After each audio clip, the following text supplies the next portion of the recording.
अब कल क्या टॉपिक शुरू किया था, जोर से बोलो।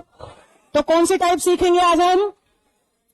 Interrogative voice. अब इसकी सबसे पहली बात यह है बच्चों कि इंटेरोगेटिव शब्द ना दो ही तरफ इशारा करता है, या तो क्वेश्चन बनेगा WH से या क्वेश्चन बनेगा, अगर क्वेश्चन WH से है तो भी क्वेश्चन मार्क के साथ होगा और हेल्पिंग वर्ब से है तो भी क्वेश्चन मार्क के साथ होगा।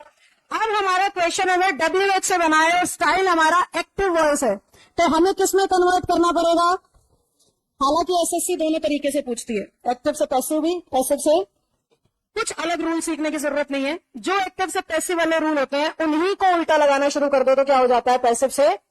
तो आप एक्टिव से पैसिव सीखो, रिवर्स केस अपने आप आ जाएगा प्रैक्टिस करते करते। अब हमारा पैसिव वॉइस का पहला स्टेप कहता है इंटेरोगेटिव के केस में कि आप ध्यान से देखो क्या आपका इंटेरोगेटिव जो क्वेश्चन है वो हु से बना रखा है, वो होम शब्द से बना रखा है, वाई से, व्हेन से, वेयर से, व्हाट से, हाउ से। कोई एक आधा WH रह गया हो तो वो भी इंक्लूड कर लो। इनमें से किसी से भी अगर वो इंटेरोगेटिव क्वेश्चन बना रहा है तो सबसे पहले आपको पता होना चाहिए कि हु जो है वो पैसिव में जाके बन जाता है क्या, और होम जो है वो पैसिव में जाके बन जाता है, बाय नहीं लगाना होता। पहली गलती जो बच्चे करते हैं, हु का बाय होम के चक्कर में होम का भी क्या सोच लेते हैं, बाय हूं, जबकि होम का क्या होता है सिर्फ हु।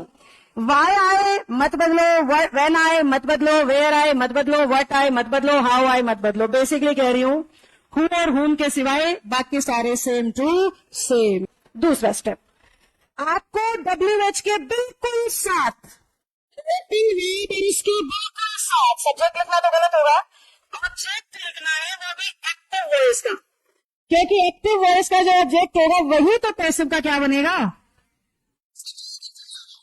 कल का पहला रूल क्या था, सब्जेक्ट को ऑब्जेक्ट बनाओ, ऑब्जेक्ट को, तो हमें आपस में पलटनी है ये दोनों। अगर हम पलटेंगे तो जो एक्टिव का ऑब्जेक्ट होगा वही तो आके बैठेगा पैसिव में किसकी जगह। तो इसलिए मैंने लिखा एक्टिव वॉइस का तो वो ऑब्जेक्ट होगा पर पैसिव का क्या होगा, सब्जेक्ट। अब एक बहुत इंपॉर्टेंट लाइन बोलूंगी, ध्यान से सुनना। ज्यादातर बच्चे WH कन्वर्ट करने के बाद पहले सब्जेक्ट लिखते हैं और फिर हेल्पिंग वर्ब। ये वो एक गलती है जो 90% बच्चा करता है जब वॉइस को पहली बार पढ़ रहा होता है। आपने इस गलती से बचना है क्योंकि आपके ऑप्शन में ये ऑप्शन आएगा, WH के बाद सब्जेक्ट और सब्जेक्ट के बाद हेल्पिंग वर्ब, जबकि होना क्या है WH के बाद हेल्पिंग वर्ब और फिर सब्जेक्ट। ऐसा क्यों है मैम? क्योंकि एक्टिव का इंटेरोगेटिव होता है, पैसिव में भी क्या रह जाता है, इंटेरोगेटिव। हमें क्वेश्चन मार्क लगाना होता है पैसिव में, और क्वेश्चन मार्क आता ही तब है जब आपकी हेल्पिंग वर्ब सब्जेक्ट से पहले हो। अब यहाँ पे एक बात और ध्यान रखने की है, जैसे ही आपने WH को कन्वर्ट कर दिया, दूसरा स्टेप हेल्पिंग वर्ब का नहीं ले सकते आप। आपको स्टेप तो लेना पड़ेगा सब्जेक्ट पहचानने का, क्योंकि हेल्पिंग वर्ब लगेगी किसके हिसाब से, सब्जेक्ट के हिसाब से। इसलिए बच्चा इन तीन शब्दों के अरेंजमेंट में ही सबसे ज्यादा गलतियां करता है इंटेरोगेटिव वॉइस में, और सिर्फ इस कारण से ये चीज पेपर में आती है। एकमात्र चीज जो गलत हो सकती है, इसके सिवाय कुछ नया है ही नहीं, बाकी वही पांचों रूल जो कल सिखाए थे, same to same, nothing new. नए काम तीन ही है, WH निपटाना, हेल्पिंग वर्ब लगाना, सब्जेक्ट को पहचानना। बच्चे इसमें करना तो होता है 1 3 2। समझे क्या बोल रही हूं? बच्चा लिख देता है WH सब्जेक्ट हेल्पिंग वर्ब, लिखना होता है WH हेल्पिंग वर्ब सब्जेक्ट। हालांकि सोचना पहले सब्जेक्ट के बारे में पड़ेगा, सोचना पहले सब्जेक्ट के बारे में पड़ेगा। WH को निपटाते ही ये देखो कि सब्जेक्ट क्या बनेगा, उसके हिसाब से क्या बिठानी पड़ेगी, हेल्पिंग वर्ब आएगी पहले, सोचनी बाद में, सब्जेक्ट आएगा बाद में और सोचना पहले। कंफ्यूज हो गए कि समझ गए? पक्का समझ गए? श्योर? फॉर एग्जाम्पल हमने क्वेश्चन बनाया, why is she helping him. Sentence पढ़ना बच्चों, क्या बनाया? क्या हमें वाई को बदलने की जरूरत होती है, यानी सेम टू सेम।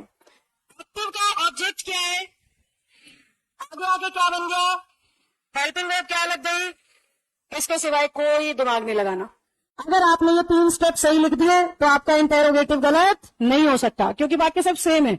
ING की वजह से कल सिखाया था, हेल्प की थर्ड फॉर्म हेल्प कल सिखाया था, बाय हमेशा लगाना है, शी का कल सिखाया था, लास्ट में सिंपल। बच्चों तो फोकस पार्ट कौन सा है, सिर्फ ये। इसमें गलती नहीं तो वॉइस पक्का सही, अगर इसमें गलती तो बाकी कुछ भी सही कर लेना, नंबर तो आएंगे नहीं। बन गई।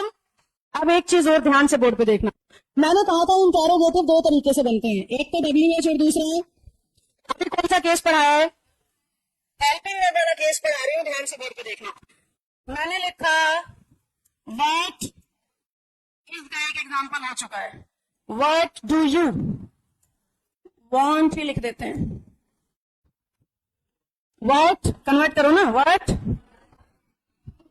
What is are, what are you is, क्या कर रहे हो, व्हाट इज यू, ओके लो, व्हाट आर यू वालों का आर यू और इज यू वालों का इज यू, आगे बढ़ो। यू नहीं आएगा, इट आएगा, ओके, वांटेड आएगा,